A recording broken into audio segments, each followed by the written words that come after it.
আছে। কালকে আমি বক্তব্য দিলাম, সেখানে গিয়ে মাজারে গিয়ে যে প্রধান বক্তা ছিল তার মুখ দিয়ে একটা শব্দ বের হয় না।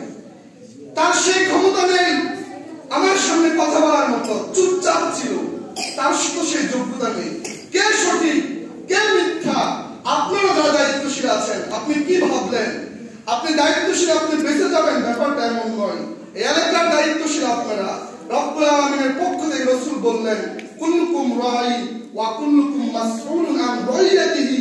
আমি যে বান্দাকে ক্ষমতা দিয়েছি, আমি যে বান্দাকে দায়িত্ব দিয়েছি, আমি যে বান্দাকে এলাকার মধ্যে সম্মানিত করেছি, তাকে আমি সেই হিসাবে প্রশ্ন করব। আমি আপনাদেরকে আহ্বান করছি, আমার এলাকার মানুষগুলি জাহান্নামে যাচ্ছে, আমার এলাকার মহিলাগুলি ধোঁকা খেয়ে বোকা হচ্ছে। আপনারা কিছু একটা করেন, আপনারা বসেন, তাদেরকে নিয়ে বসান, আলেমদেরকে নিয়ে বসান। যদি তারা সঠিক হয় আমরা তাদের সাথে যোগ দিব, আমরা যদি সঠিক হই তারা তওবা করে ফিরে আসুক। তারা আমার ভাই, তারা আমার আত্মীয়। আমি চাই না আমার এলাকার মানুষগুলি শিরক করে জাহান্নামে যাক। এই জন্য আমি আমার এলাকার যে দায়িত্বশীলগণ, আপনাদেরকে আমি আপনাদের করজোর করে অনুরোধ করছি, আপনি বহু কিছু করলেন এলাকার জন্য।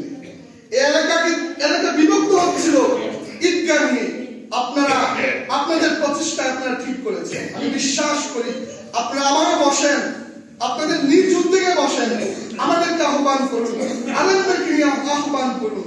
যদি তারা সঠিক হয় আমরা সেটা মেনে নিতে বাধ্য, আর যদি সঠিক না হয় তারা ফিরে আসুক। আল্লাহর কসম করে বলছি যে শিরকগুলি হচ্ছে, এই শিরকের কারণে জাহান্নাম অবধারিত।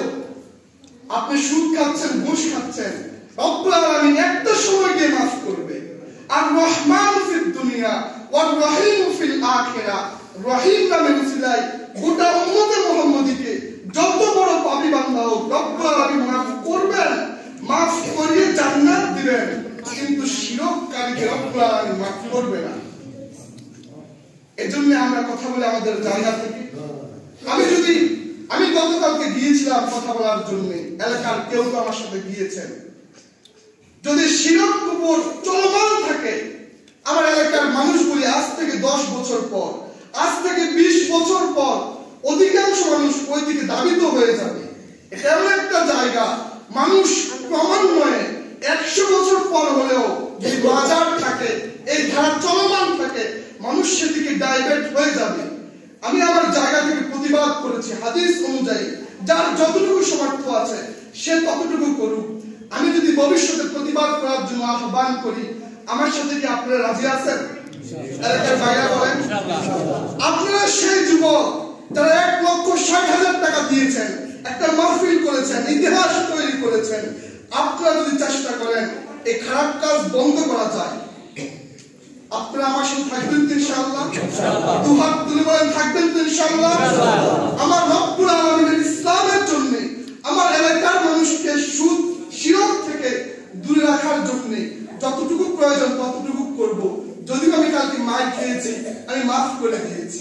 আমাকে যখন আঘাত করা হয়েছে, তাকে আঘাত করার জন্য আমার এলাকার ছেলেপেলেরা চেষ্টা করেছে, আমি বলেছি মাফ করে দিলাম, আল্লাহর জন্য মাফ করলাম। আমার রাসূল তো রক্তাক্ত হলেন, আমার রাসূলের পা মোবারক রক্তে ভিজে গেল, আর আমি একটা মার খেলাম, কি হলো? তারপরও যদি রব্বুল আলামিন আমার এলাকাবাসীকে শিরক থেকে বাঁচায়, আমি সক্ষম। আল্লাহ রব্বুল আলামিন রাসূলকে ঘোষণা করলেন, আপনার উম্মতের জন্য 5 ওয়াক্ত নামাজ দিলাম, 50 ওয়াক্তের সওয়াব দিলাম। আপনার উম্মতের মধ্যে যত বড় পাপী বান্দা হোক, যদি শিরক না করে আমি মাফ করে দিব। আল্লাহ সুবহানাহু ওয়া তাআলা এই দুটো বিষয় আমাদেরকে আমল করার তৌফিক দিন, আল্লাহুম্মা আমিন। এই আলোচনাটুকু আমার মুরব্বিদের কাছে আমি আহ্বান করলাম, আপনারা বৈঠক বসান, আলেমদেরকে নিয়ে আহ্বান করুন, আলেমদেরকে নিয়ে বসুন। যারা সত্য তারাই যেন বিজয়ী হয়, তারা সত্য হলে আমরা তাদের পক্ষে যোগদান করব। আমরা যদি সত্য হই তারা আমাদের কাছে এসে তওবা করে খাঁটি মুসলমান হয়ে যায়। প্রত্যেকটা বান্দা ঈমানদার হয়ে কবরে যায়। এই কবরটা কিন্তু ভালো জিনিস নয়। যেই দিন থেকে কবরে ঢুকবে ওই দিন থেকে আযাব শুরু হবে, কিয়ামত পর্যন্ত আযাব চলবে, কিয়ামতের পর হাসর আযাব চলবে, হাসরের পর আজীবন খালিদিনা ফিহা আবাদা, আজীবন কোনো বন্ধ নেই, খালিদিনা ফিহা আবাদা, আজীবন জাহান্নামের আগুনে জ্বলবে যদি বান্দার ঈমান না থাকে। আল্লাহ সুবহানাহু ওয়া তাআলা আমাদেরকে কথা কথাগুলি আমল করার তৌফিক দিক বলুন আল্লাহুম্মা আমিন। ওয়া মা তাওফিক ইল্লা বিল্লাহ। আসসালামু আলাইকুম ওয়া রাহমাতুল্লাহি ওয়া বারাকাতুহু। যারা সুন্নাত পড়েন না